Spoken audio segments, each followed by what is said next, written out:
Go concepts and engineering departments have developed a multifunctional bathroom. Privacy, I don't know what the fuck I'm reading. I wonder what the fuck the real dialogue is. What the fuck is this thing? All of the windshield, for fuck's sake. Oh, fuck. What the fuck did I say? That didn't sound for shit, did it? And here, under the hood, we've stored something that'll really come in handy if it doesn't fall out and break my leg. Ah! What we're doing is we're building a fucking industrial film, trying to give these guys everything they can get. I mean, that's it. Fuck it. I don't even know what the fuck I'm saying. We suppose we open... Gotta do it again, right now.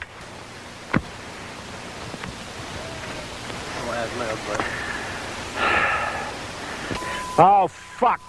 Fuck. Fuck. Fuck. Oh, fuck. Shit. Tony, do me a favor, will you please? Will you do me a kindness? Leave. Yeah. I think I want to be walking in and out if you're going to fuck up and I got to come back. I don't make any difference to me at this juncture. Thank you very much. I appreciate that, Tony. Don't slam the fucking door. No more.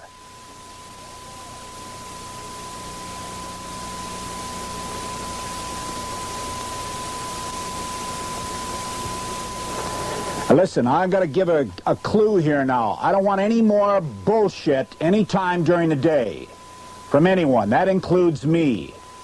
It's going to be very hot. It's going to be very uncomfortable for everybody. Want anybody yelling? We get anybody yelling around here anymore today, and then the shit is going to hit the fan. And they fit the diverse needs of a very big firm, and they fit the needs of a very diverse buyer segment. Why can't I remember? I wrote this stuff. Why can't I remember it? Why don't I say it fucking right? What does the goddamn line say, Tony? What is the goddamn line? I don't give a shit what the line is. I fucked up the word rear. I can't even read the fucking VO straight. What the fuck was that? We got flies all over the fucking place. Son of a bitch. Get out of here, you fucking flies. There's a fly over the headlight, Tony. We got flies coming for us. Fuck. Fuck out of here, you flies. We got 3 flies, 5 flies. And if you will, make sure, if you will, we don't have that fly on the left side, on the passenger side, because we don't have that in frame, but make sure we don't have any flies here. And we don't have any flies. Here we go. Get out of here, you goddamn jackass.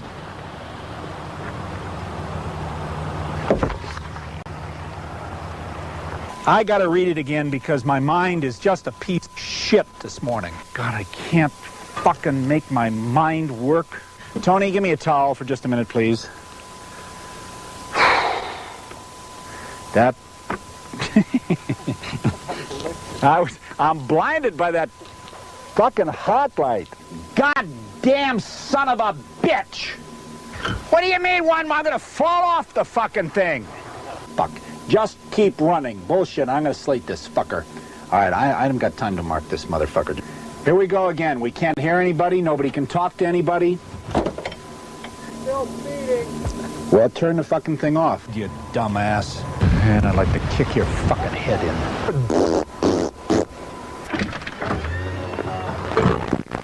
in. Meet innovation. Money. Fuck. Not even funny anymore. Son of a bitch! Jesus Christ. Fuck! This shit. Son of a bitch. Jesus Christ. Fuck. Shit. Son of a bitch. Jesus Christ. Oh, fuck. Shit. Son of a bitch. Jesus Christ. Fuck off! What the hell's the line?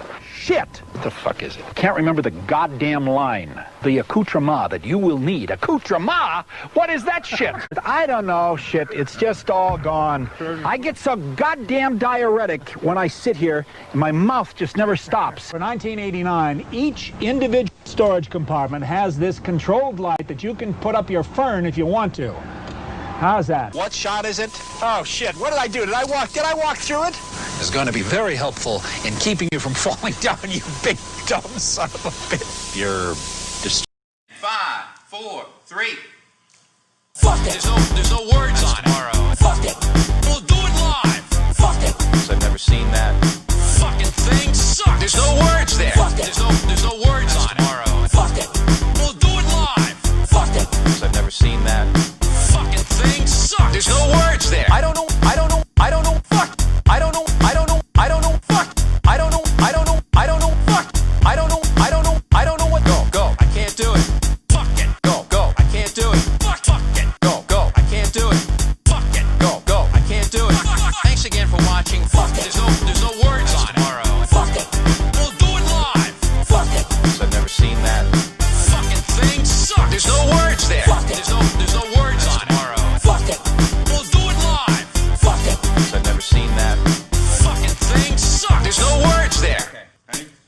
away. Go, go.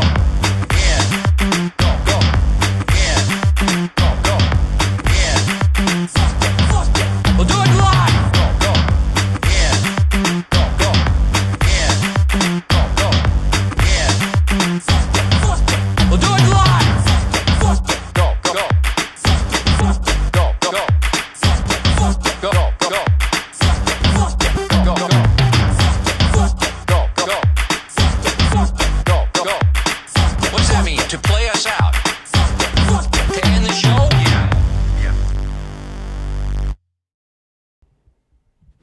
Yeah. Yo, everybody, what the fuck is up? Welcome, Dark Horse Live. If you're here early, you already know what the fuck we do on this show, about to give shit away. So thanks for tuning in early. Thanks for hanging out. Straight to it, as we do. Close-up cam. Up for grabs right off the bat. Super Soldier Serum with a Z. Kitchen sink number 1 to Thanos. 12 regular seeds. How we going to win it this week? Let's go with Heartbreaker. Heartbreaker in the subject line, because I'm referring to my Denver Nuggets. It's a heartbreaker. So, yeah. Hopefully tonight is better. Tonight is going to be better. Game's on record. No spoilers, motherfuckers. No spoilers. All right. So, free shit on the screen. Or how you going to win this shit? Free shit email on your screen. Send an email to darkhorsegeneticslive@gmail.com. The subject line Heartbreaker. And we will pick, how about 3 winners? How about the 10th, the 27th, and the 45th person will win those. Three people will win. So good luck. Send the email, free shit email, darkhorsegeneticslive, scrolling across your screen at gmail.com. Yeah. Let me get that off the screen.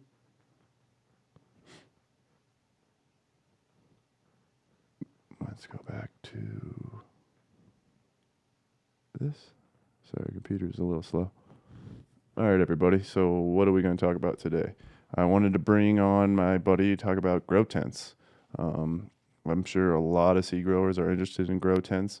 There's a lot of manufacturers of grow tents.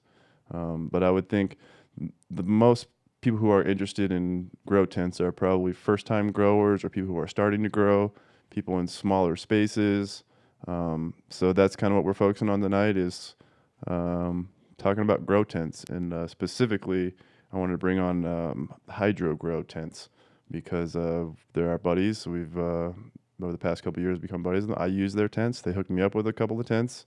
I know Caesar uses their tents. Herb uses their tents. Ninja uses their tents. Like I say, Dark Horse uses their tents. So we use them to make some seed in, pheno hunt in, do other small little projects in, collect pollen in. So there's a million tents on the market. But something unique about Hydro Grow is that they sell like an all-in-one kit. So a lot of guys come up to us at the booth and ask us, hey, dude, like, I want to get started. I have no idea what to do or how to get started or whatever. You know, obviously start with some books, the education, seek it out. Well, a great way is to get a kit. That way you're getting everything that comes together, like a fan, a light, you know, like they're proportional so that you have the right amount of airflow, you have the right lighting for the thing as you're learning, you know what I mean? But with all that said, rather than me jumble along about it, I'm going to bring in my buddy Mike, known as Mike the House Husband, from Hydro Grow. Let's see if I can't bring him up here. There he is, Michael. What's up, buddy? On, sir. So, yeah, I appreciate you coming on today, dude. Mike's with Hydro Grow. And what's your Instagram, Mike, if you want to share it? If you don't have to or whatever. But for Hydro Grow, our Instagram is the official Hydro Grow, and my other Instagram is Mike the House Husband, which is where I kind of, guess you could say, chronicle the adventures of building this company. Totally. Because, yeah, Mike, you've been there from basically the beginning, right? Yeah, I started with the company literally the day they launched. I was offered a position. Nice. So, yeah, this Hydro Grow is spelled a little bit differently. You can't just type in HYGRO grow and, and find it or whatever. It's HI or HIGH. Yeah, we like to spell it like get high. Get high. Grow. That's what you do with your plants, right? I mean, But, yeah, so check them out. I would highly recommend these tents because they're of a sound quality and construction. Like there's a million tents on the market, a ton of companies, some big names, some names you probably never heard of. You can get on Amazon and you can buy really cheapies or whatever. But a lot of them like can't even hold the weight of the light that you're trying to hang in these tents. A lot of them are probably very safe. But before I kind of go off too much on that, Mike, why don't you just tell us just a brief? Well, we'll start at the beginning, like we do with everybody on this show. Do you remember the first time you smoked cannabis? And if so, what strain was it? And if you remember, and yeah, take us back. There was two experiences in smoking cannabis. There was the first time I smoked cannabis, and there was the first time I got high. Sure. And, yeah. First time you got high. Let's do that one. Okay. The first time I got high. I was with my buddy who actually owns Minutia Skateboard Company. They make great rolling trays. Shout out to Minutia. It was right before we had a half day at school, and I had driver's ed that afternoon, I remember. And he's like, "You want to go get stoned, and we'll go to Wendy's." Because we had just got our first Wendy's, and I was like, "Oh hell yeah, I want to get stoned." I smoked never really got stoned, so I want to get stoned. So he had these two joints that he got off my other buddy. And to this day, I swear to God, they were laced, because I actually got pre-rolls again from the same guy later and had the same experience. But anyway, I got so high that we ended up in a drugstore in a cologne war, like just spraying cologne bottles at each other. Just fucking like being 17 and completely obnoxiously stoned, like textbook stoners in Wendy's. And then I went to driver's ed and I passed out in class. Like I had my first experience with coming down, and I was like coming down so hard that I couldn't even keep my head up. And I was trying to hold my head up like this, and I'm trying to pay attention to class, and everybody could tell I had smoked weed. And I'm like, oh Jesus Christ! And here I am in driver's ed. So I always ask people, like, what kind of kid were you? Were you like a troublemaker? Were you like a stoner? Were you a jock? What if you had to stereotype yourself as a youth? What were you? Outcast. Outcast. Okay, I can see that. My crew of people I rolled with was the people that nobody really fit in with. So we had a little bit of everything, from nerds, the kids that just had no friends, people who had bad upbringings. We kind of made our own little family. I grew up in an affluent town, but I lived in what they consider the housing area, in the apartment complex with all the other kids. Gotcha. Is this Boston? I always call you Boston, Mike. So is this? I live in Braintree, Mass, which is we're a suburb of Boston. We're about 11 miles south. We're the last stop on the train line, so that was our cool connection to the city. Was at 10 years old, I was stealing my dad's T-Pass out of his wallet and riding the train system with my friends and just going places that we were told we weren't supposed to go. Rails. Gotcha. Yeah, dude, like that's how do you think I know the city so well? At 10 years old, I was like, bro, I got my dad's T-Pass. It's Sunday. We can rag one free. Let's go take the train and see where it goes. And we just literally just ride the rails. Gotcha. And you also learn how to get out of situations you don't belong into. Yeah, I mean, growing up on the East Coast, I'm sure is much different than Denver or even West Coast. It's probably much different, I can assume. But yeah, so that's just a very brief history of, how you started smoking or whatever. But I know you're not a totally experienced grower. You're kind of a newer grower. But talk about kind of the beginning of your growing career. What led you to start growing? I always wanted to grow cannabis. I was a gardener for a long time. I've always been passionate about growing my own food because one of my kids was misdiagnosed with celiac as an infant, but it opened my eyes to the Food and Drug Administration and how they're poisoning our food supply. So I got into growing my own food for safety reasons. And then I started to question cannabis, and I'm like, well, I'm buying this stuff on the black market. What the fuck's in it? And I was like, okay, well, I can't grow it legally. And I still had, Massachusetts was a very hard state where they would take your kids from you. So I had the risk of that I didn't want to take. And I was married at the time, and he was not really okay with that. So I started helping friends grow who were doing it anyway, kind of like the outdoorsy stuff in the woods, like, trekking through thorns and shit, learning my way up a little bit, kind of, asking questions when I could about what it was like to grow, how seeds were produced, things like that. And then once we went recreational in Massachusetts in 2018, I just basically put my foot down and said, it's on. A buddy hooked me up with some clones. I dug three big ass holes like you were going to plant a tree, like I would plant a fruit tree, and put plants in the ground, not knowing how big they were going to get. That was my first experience with growing. Just went for it outside and got you. Oh, I went big, buddy. I didn't know the How plants tall did topple those over. plants get before you had to probably chop them off? 6 feet over the fence? They went over my roof line. Oh, over your roof? Okay, no shit. Yeah, there was one sativa that turned male late in the season that was about almost 11 feet. And yeah. Damn, you got clones that were male? That's kind of a shitty deal. But Oh, that was seed. oh, that was a seed one? Okay. Oh, I did pop some seed too because I had some just like rando bag seeds and different shit. And so the clones I got were Girl Scout cookies. Okay. That was the first thing I ever grew. Gotcha. Let's bring it back over to the grow tent world or whatever. But so talk to us about what your grow tent is. Specifically your complete kit. What comes in a complete kit? I know you have multiple sizes. Just give us a quick pitch of what Hydro Grow is. So HydroGrow, when we came out as a company, we wanted to be a kit company. We wanted to be the company that made it easy for people like myself and my CEO, Felix, to walk into a grow store as a new grower and say, hey, I'm kind of intimidated by this world. All of you guys have done this a long time. I just want to be able to get what I need and get out of here. So it comes with your carbon filter, your exhaust fan or your intake fan, your air circulation fan or just basic clip-on fan. It comes with a scrog net, comes with grow bags, and it comes with either a T6 or a T8 LED light. Depending on what you're actually using, the Dream Box or the Stash Kit. When we first came out, we didn't even offer all those things. It was a standard T5 light.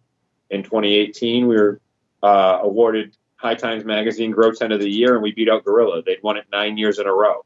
So for us, that was the first recognition that we got that our quality of our product was really good. And that's what kind of separated us from everybody. We offered white walls. We offered windows. We offered stronger zippers.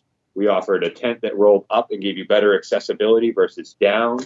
Even our vent covers on the side are fully removable, which a lot of growers really appreciate that because they always flap back up on you. So the fact that you can Velcro them off or even put them on halfway so you can make a little slit if you want less airflow is nice.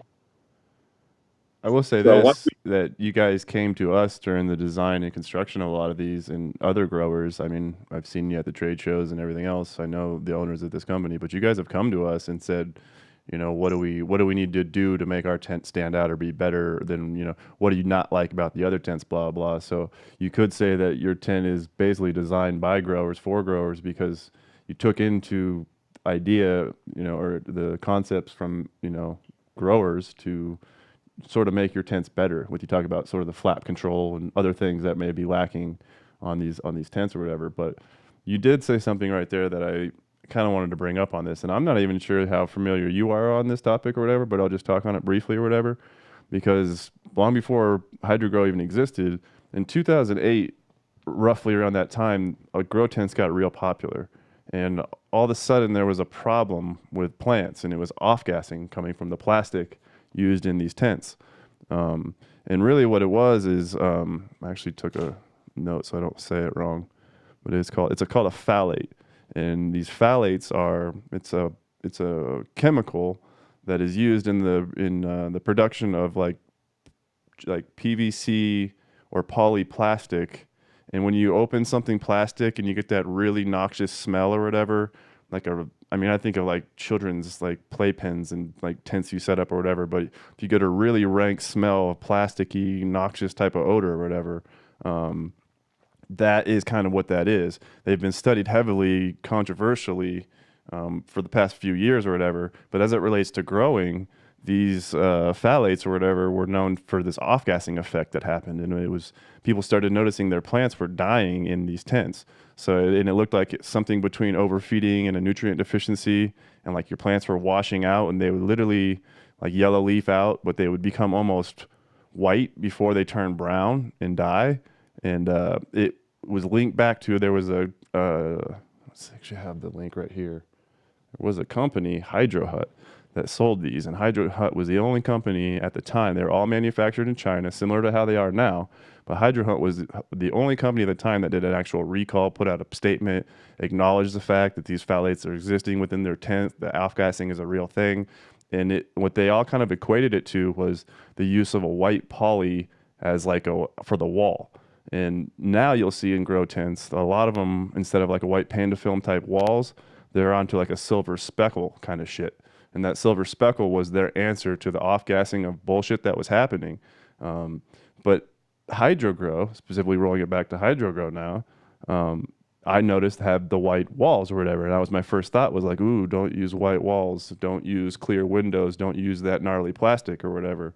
But your Panda film or your poly, it's not Panda film, your poly there that's used, your white plastic that's used in the construction of your tent is of such a higher quality and different material that it didn't have that stinky, weird smell when I opened it up or whatever. But I was skeptical. I'll just let you know right off the bat when I got it. And I was like, oh, this is going to off-gas and kill plants just like 2008.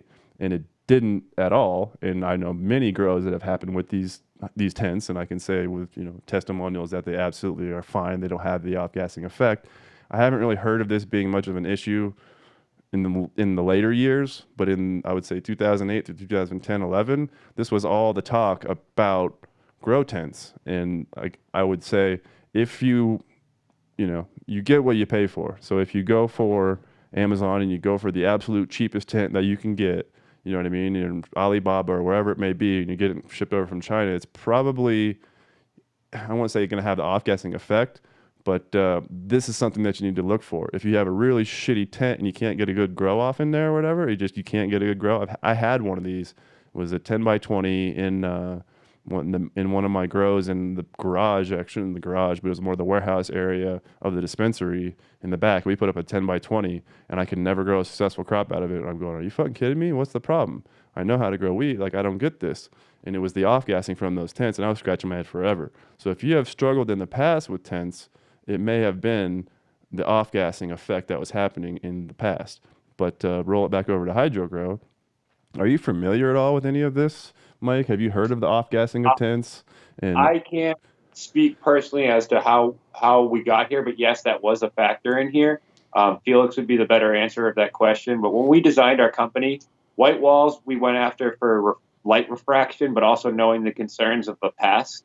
Our tents are manufactured in China too, so we did a serious amount of homework about the material we were going to use. We also put a carbon filter lining between that white wall and between the actual tent. So if you did a cross section of that, you're going to find a nice sheet of carbon fiber in between there too. I didn't know that. I did notice the wall is really thick when I was looking at carbon it. Fiber there. That's for two reasons, and then one of them is also is for light leakage. Gotcha. So we try to keep it dark inside there, and keep all the light inside. But no, that was a factor when we were going with white walls. We knew we were not only we were going into a dead market in grow tents, we were going to go back after white walls after everybody had bad experience with the Orca walls. We always get called the Orca walls. And I'm like, no, we're not the Orca walls. We're not another Orca walled tent. Stop calling us that. So we tried to go with white because if you ask a photographer what their favorite background to take someone's picture on, it's always going to be white. Sure. It's the most refractive too. So one of the things we noticed right off is because everything's white, and I got this feedback from Ninja, is the plants will actually start to curl towards the bottom because it bounces the light off the floor so well that it's trying to get all that light too. Sure. So we haven't had any issues that I know of or any complaints about off-gassing. Well, you would know, trust me, if you had the issue, you would know immediately and in large batch form or whatever. And I will say this, I think China kind of figured out we can't sell these junk-ass plastic tents to the Americans anymore because they're not going to buy this shit. So in the factories, they kind of started maybe using a different material. But this material, this phthalate material, this plastic phthalate material is everywhere you look. It's all over the fucking place. It just has some in it. It's been, the studies have shown it's non-cancerous to humans or has little to no effect to humans. But it had weird effects, I think, to mice. I think it made mice cancerous or something like that. But at the same time, the chemical has an interesting reaction to plants, but somehow not people. But the plastic is used all over the place. But yeah, that's, neither here nor there with this tent. I don't want to specifically say this tent has that issue, but this was a major issue with grow tents in the past. And it seems to have been resolved because I'm not hearing a lot of this trouble anymore.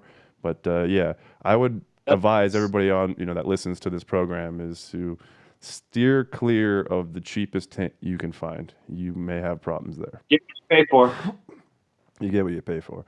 So I want to talk briefly about something you guys did.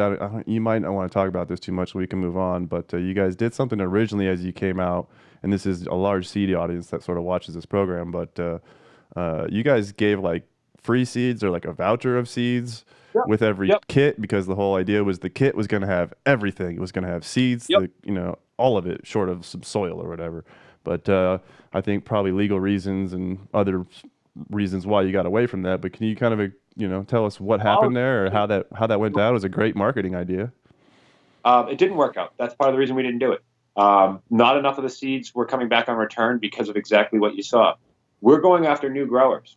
New growers don't know that you can pretty much order seeds and not get in trouble. It scared a lot of people, the idea of having seeds come to their house. So those coupons, not all the people know. As a new company, we purchased every one of those. Those weren't given to us. And we paid basically wholesale, like if I was going to wholesale. And we went out and bought all these coupons, and we lost our shirts on that investment. They didn't get. You essentially went to the breeders and bought a fuck ton of seed wholesale. I shouldn't say a lot of breeders, but a few breeders bought a lot of seeds wholesale, essentially from those breeders, and held them for orders as they come through. And then aided on the back end because people weren't sending the coupons in or whatever necessarily for the amount that you had pre-bought, whatever. It was a genius idea, because rather than send the seed with the tent, you're like, look, we have your seed secured. You just got to, send this coupon in or whatever. But seeing as how you didn't really get the redemption of the coupon or whatever, sort of ate your hat on that one or whatever. But I love the idea, of doing it. So my theory is, what if we did a coupon book? You remember in high school, you'd sell those coupon books for all the local stores, right? Oh, yeah. Well, what if I had a 12 coupon book where each different breeder that we highlighted has their special, and that coupon has like a 1-year range that you can use that, and it expires. Sure. It doesn't cost anybody money. It's a good way to track where the breeders are getting their business from. And I would only want to work with the people who work with us, like yourself, who have helped us in the past design these things, which I'll touch on later. Yeah, you guys are hugely instrumental in our 4x4 and our 5x5. There were several of you that helped with that. But yeah, I like the idea of giving somebody a catalog of breeders that have bred in hydro grow with coupons to send them directly there. Because the first thing you're going to go do when you bought a new car in the 90s, Jay, was you went to the record store and bought a new CD to play in that car, right? Right. Because the car was cool, but you needed the right tunes. Well, now you need the right seeds to put in your tent. Totally.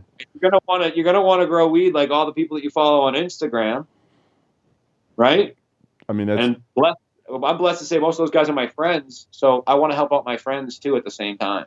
It's hard for me to relate, because when I first started growing weed, it was like 20 fucking years ago or whatever, and it was out of the back of a High Times, and times were so much different where you wouldn't dare order shit to your house or anything else. But now you're in a climate where 25 of 50 states or some have medical or recreational of some sort, you know what I mean, where it's like half this country is essentially tipped into the world of cannabis.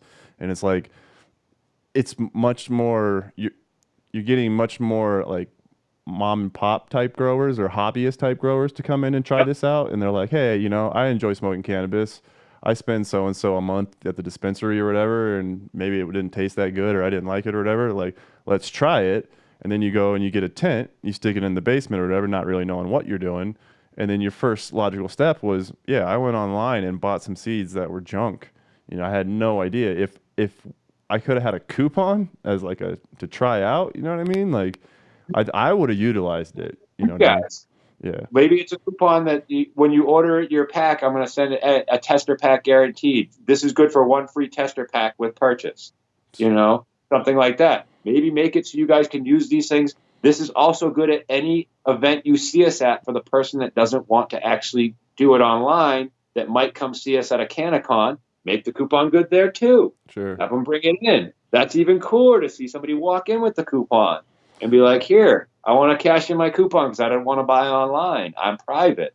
I like that idea. We could certainly talk about setting something up something like that up with Hydro Grow or whatever. I just think that's a really cool idea, and no other company really had the balls to, first of all, put the word HIGH in their name, and then put seeds alongside of it when they came out with it or whatever. You're not exactly, while it could be used for all kinds of growing, you're not exactly steering away from the idea of the target market here. It's like, grow a tent in your room, your basement, and wherever, and give it a shot. This is one of our original logos right here. I don't know how you could see that with the bong with the justice scales on it. We could definitely see it. Bong and justice scales, yeah. we had to remove that logo for banking purposes, but I'm getting this printed in a hoodie for myself. And I'm also getting our other logo, which was grow a pair with two nugs in their hands like this. Beautiful. We got the bank said no to those logos, gonna but say- that's how we try to market our company to start. How much banking issues have you fucking had deal with a name like that? None. Really? None. Wow. Way, Way. You've met Way. Thank God for Way. That woman is tenacious, and because of her, the name they didn't like, but that's why we went through that kind of revamping where we changed our image and we kind of went to that gold and black logo you see here, and everything's kind of dumbed down a little bit. We got rid of the pot leash in all our logos. There were specifics we had to jump through to be able to bank legally and get our tax ID done. Gotcha. So I just pulled up on the screen here the HydroGrow webpage. Looking at your products, I know you can't really see it, Mike, but looking at your products here. Got it right here. I'm looking at your full kits. You guys have the Dream Box, the Stash Box 2.0, and Yep. the Dream Box 2.0, the Stash Box 1, and then the Nursery. Just other than the size I can sell and the price, is there any major differences between these kits? The major differences are the all-in-one kit is everything. That's your carbon filter, your light, your fan. The Dream Box and the Stash Box is a size thing. One of the things we went after the recreational market grows where plant counts, we haven't seen anything really higher than 6 per adult in any state. So we designed systems that were going to be for you've grown weed, Jay. How many people are going to want to grow 12 plants, realize how hard it is, and probably end up somewhere around 2 in the end? I mean, well, there's also regulations. The people who are, like, again, I said earlier, the people who are using tents generally are just starting, have small spaces, are hobby growers. You know what I mean? It's a great jumping off point. Generally, I find people who start here buy more tents or get bigger tents, or I don't know a lot of growers that go backwards. I'll say that much. But then again, there are people that just want to have a tent that has 1 or 2 plants in it or whatever. And that's the beauty of these things. They were designed to go right in your living room. We really wanted people to embrace the freedom to grow their own and make this a normal thing, like where you walk in to your living room, you're having a dinner party and your window's open and your friends are looking at your plants because you're proud of them. Like they'd be like, oh, that's a beautiful fern over there. Oh, those are beautiful cannabis plants. Why, thank you. You should be able to do that. And in a state where you're a little bit more nervous, our Stash Box fits in a closet. You can slap a padlock on it and nobody's getting in there. Totally. I will say this. I started in a closet. I think it's the most logical place to learn to start. It's not the most genius idea to try to, like, be your first timer to go, like, I'm going to do 10 lights, or I'm going to do 20 lights, or I'm going to do a field of cannabis or whatever. Just do small scale, figure out how it works. If you like it, you know what I mean, then replicate the size up and up and up. But I also wanted to touch on, you just do tents. You don't need the full kit. I know a lot of guys already have their gear and everything else. These are just really high quality tents. I've pulled this up on the screen for people to see right now. These are tents with nothing that comes alongside them. These are kind of what I got from the guys. I'm not sure which one you guys hooked me up. I got this big guy, I think, here. Yeah, you have 2 5x5s. Okay. We'll touch on the 4x4 and the 5x5 because we have patent pending, and they're also the only model like it in the market. And what makes them unique is the 3-door access. And this is one of the things that when you talked about earlier, us listening to our customer bases and people in this industry that we look up to as the people who kind of set the tone. To me, the breeders are really a very crucial, important part of this industry because they're kind of like the influencers, the singers. They kind of, if you can help them do their job better, they're going to be able to do their job better, longer, quicker, faster, and can sustain an industry. The better genetics they put out there, the better quality plants we have. So when we designed this tent, I was curious as to why you guys use these apartment-sized tents. And everybody's like, it's for pollen chucking. And I said, okay, well, explain to me how you chuck pollen. They're like, we literally get in there and fucking throw this shit around. And I'm like, so what if I, didn't make it so you didn't have to climb in and you could just open a different door? And that's where this idea spawned, was actually meeting with you and a couple of the guys was, okay, well, if you can make your front door do this on 3 different sides, well, I could come in from the left or I could come in from the right. And I can get my plants in the back when I'm running a full tent, and I don't have to do as much. Well, yeah, I would totally buy that. Well, that's all we heard was I would totally buy that. Yeah, if I recall, I think I was telling you that we use the tents for putting males in to collect pollen. But the hard part about that was if I have multiple males that are ready to drop, I can't mix the pollens or anything like that too. And I was like, if I could have different accesses to it or multiple chambers within it, things like that. That's when I was like, if you know, I've always been trying to work on some sort of sealed chambers. I know Ninja has his chambers or whatever, and like some sort of chambers for pollination. A lot of us breeders want to make multiple strains at all times, so we want 6 or 7 bays that we can collect pollen in. You know what I mean? And it's never really been able to do it in tents so much because you can't really put a bunch of tents next to each other and collect pollen. The pollen's going to mix and you're going to have, you know, issues because it's not a true source. So still to this day, even though I do use the HydroGo tents, we do them all over the place. So one tent will be, you know, upstairs in a different place, and one will be down in the basement in a different place, and one will be out in the garage in a different place, and you know what I mean, and one will be in the shed in the back in a different place. And that's the way that we collect the pollen off them, just to have no cross contamination of pollens, and that's the smartest way to go. But yet at the same time, designing tents to collect pollen in is mainly a breeder thing. It's weird. Tents are used by breeders and they're used by newbies. I wouldn't even say newbies because it sucks to build a grow out of a closet. You know what I mean? Like, go ahead. Sorry. Hobbyist or home medical grower, the person who's growing for themselves, not to try and sell weight. Totally. It's not about weight. That's 100% a true fact. It's not about weight. It's either for yourself. It's a hobby thing. You know what I mean? Or you don't want to design this shit. Like, you know, build this all in your. I remember when I first started growing, before grow tents were really a thing, I would rip out a closet, you know, just a standard bedroom. I'd take everything out, the bars, the shelf, all of it, and then I would literally poly the whole thing, and then we'd put in a crossbar and we'd hang like 1,000 watt or 2 400s or 2 600s, and we were essentially designing this entire thing within a closet. But we had to then, you know, say the landlord, God forbid, would call or whatever the fuck, and you had to rip it all down and try to put it all back up and everything else. It's like these grow tents are the way to go because you can literally like disassemble them and reassemble them easily. They all click together. They go back to the same shit or whatever. I don't know. It's the evolution of growing, in my opinion, is like the fact that these have been design engineered for guys like us now. It's like, okay, this makes life so much fucking easier or whatever. But A step further, I can promise you our kit will go right back as an original box once you've grown in it too. Everything will fit perfectly back in there. I do it at trade shows every time I sell a display. It's true. And a lot of these kits are maddening to put together. I put these kits together like myself. I know it's recommended usually to have a second person help you put the shit over the top or whatever, but I put these kits together myself. I've built 10 by 20s myself, and you want to talk about a massive pain in the fucking ass? Like, it's ridiculous. But no, these tents go together relatively smoothly. They disassemble smoothly or whatever, and they also have a really nice light rack structure for the roof where you don't have to use their lights, and it still will hold a good amount of lighting if you just buy the tent or whatever. But speaking of lights real quick, do you want to talk briefly about what kind of lighting you used? I think you guys may have, you know, went to China and got your own light made after seeing how stuff works. We did. We actually manufactured our own light bulbs. We have a very unique LED bulb that was basically, it's kind of similar to any strip LED light you're going to see on the market right now, just in tube form. And it goes right into your standard T5 or T8 or T6 fixture. So that comes included in your kit.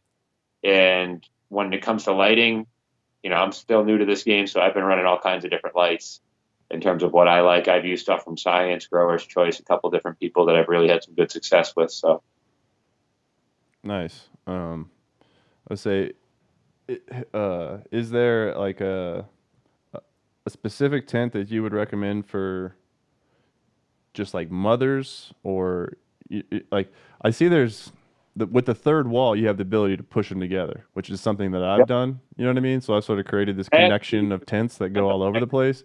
But I was gonna say, is there something that you, like a combination that you sort of recommend for like we do this for moms, or we do this for clones, or we do this for flowering, or what you've seen maybe?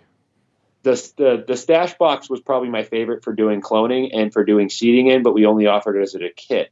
So the good news that I can reveal today is that as of September, when the new container hits, the stash box will be a tent-only option too. So you can buy our smallest tent. And the reason I say that is you can do 72 solo cups in that tent without a problem, just lined up at the bottom. Or you can do 5 seedling trays of 72 seeds a tray. Gotcha. Sounds like a man who's stacked 72 in there a time or two. Yeah, so I have actually just me. I like to know things that nobody needs to know in case I ever get asked. So I was bored one day and I was like, I'm gonna pop 72 seeds and see what happens. And yeah, and this year it was I'm gonna pop all my vegetable seeds and all my cannabis seeds together in flats. And how many flats can I fix and keep the domes on without the domes like being squished or anything like that? So I got 4.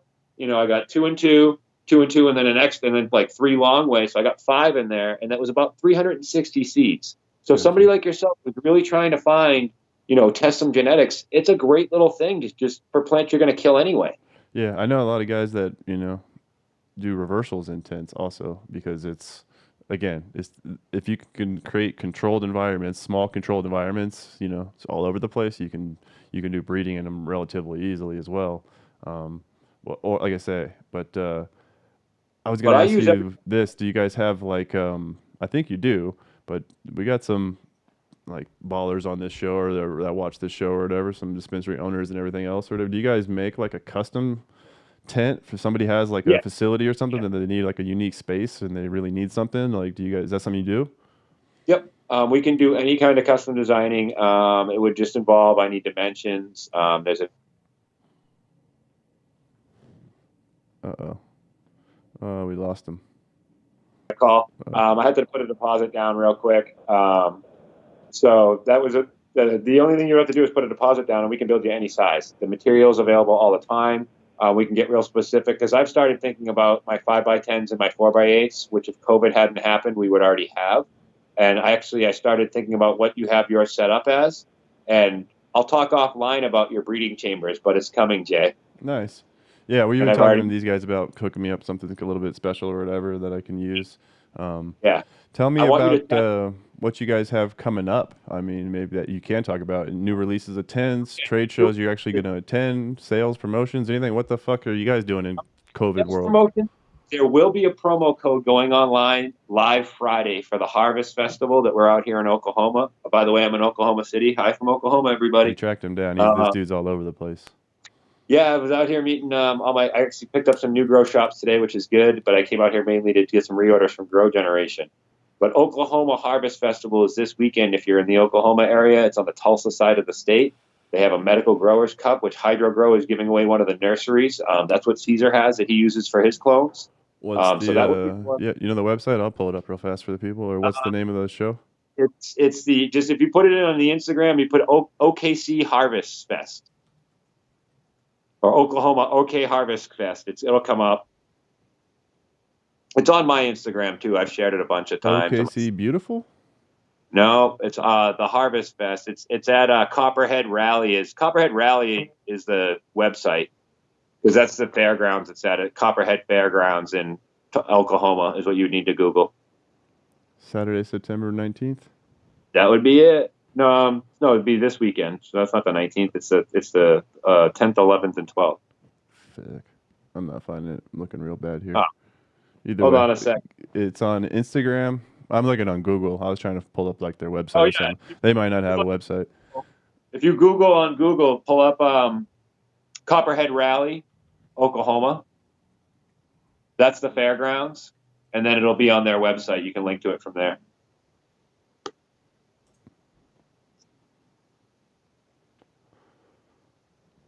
Yeah, I'm not seeing that either. We'll move on. So real quick though, what was the Instagram where you can find it, or what's the dates? Sorry, I fucked that whole cup promotion up real bad. Fest. The cup is on Saturday. This Saturday. The event starts on Friday night. There's live bands Friday, Saturday, and Sunday. It's a 3-day camping event. There's vendors. It's also a consumption event, and it's also a medical cannabis sales event. What? So if you live in Oklahoma and you can. Yes, Jay. You got to do all this shit in Oklahoma? I didn't know you could do all this shit. You can have so it's music, camping, smoking. What else? Yes, it's a COVID-19 compliant puff no pass. You can purchase this with a medical card. There's dispensaries vending on site. I'll be there representing your seed company. Also, my own grow tent company will be giving away a nursery to the winner of the cup overall. Dojo Seed Co., our good friend, will be joining me. We have Seattle Super Chronic Seeds joining us. And yeah, it's going to be a hell of a good time, dude. And okay, word. And then you're back out there, aren't you, in like another week or something for I go CanCon or something? for a week. Yep, I go Are you home even for a leaving? Yeah, well, I have to. I just put 16 plants in flower before I left, and I'm in the middle of the best outdoor I've ever run in my life.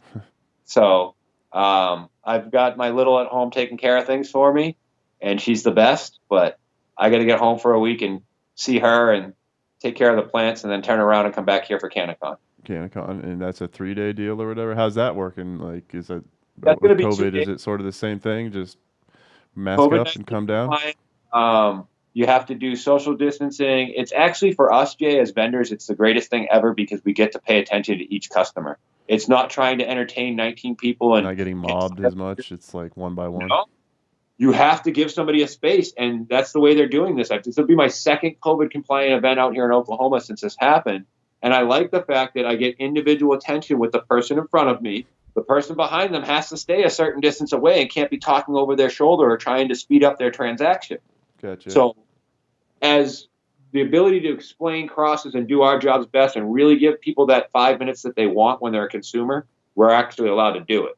So How we're losing, I don't know in sales because maybe we're not getting as much foot traffic. I don't really know. Totally. I haven't seen the numbers yet. We won't know till next year.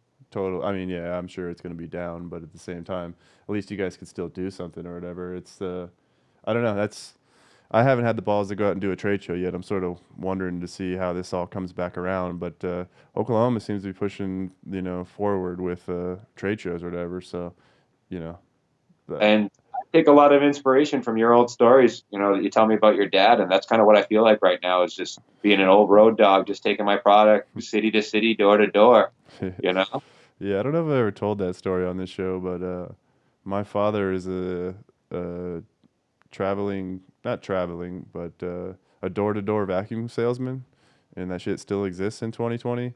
I mean, at this point, he's basically retired, but now he has like 5 or 6, 7, 8 franchises or whatever. He definitely did it big, but I learned to sell shit from him because we would work trade shows or I would go out in the field with them and we would walk door to door all over Kansas, Nebraska, Iowa, Wyoming, and we would knock on your door and just like the Kirby vacuum salesman, and then we'd come in and it was the Electrolux and we'd put out 50 piles of dirt on the ground and make you feel shame and be like, do you want to fix this problem? And I remember this is something about my dad is like he would be the closer. So I'd go out in the field and I would knock on the door and I would come in and I would sweep up the vacuum, all the shit. And then I'd turn around and put out 50 piles of dirt on it. And then he would come in the door and go, well, look at this. This is disgusting. Look at all this dirt all over the place. Like, doesn't this bother you? And if the people said it didn't bother them, then you go, well, Jay, you can't sell a bathtub and a pig pen. And he'd walk out the door. And I'd be like, holy fucking shit. This guy's savage, dude. He's ruthless. He doesn't give a fuck. You know what I mean? Like, and like that's just the way he approached life. Like, I don't know, it's just go after it. And that was the whole thing. He would tell me like, leave the piles of dirt. And I'd be like, what do you mean? Like, I'm not gonna leave dirt, because we would literally put it on their couch and just put dirt all over their couch. And they'd be like, he's like, no, that dirt was in there when we got here. They don't have a problem with it, remember? He's like, so let's just leave. And I was just like, I can't do that, dude. I gotta vacuum this shit up. Like, I see your point. You're a hard ass salesman, but my point is I can't live with myself leaving this grandma covered in fucking dirt all over her house and shit or whatever. So yeah, I don't know, but my dad will sell you sand in the desert, dude. But that's the point, is learning from a guy like that and having the morality that you have is kind of what shaped me myself, coming from the car industry, coming from the retail industry. I did hockey, I did toys, was the ability that I would never treat somebody like that, but I wanted to have the ability to sell like that guy. Totally. But do it with the truth and earn the right. Totally. If there's anything I could pass to anybody who's in sales in this industry, pushiness does not work in the cannabis industry. They don't really want to talk to you to begin with.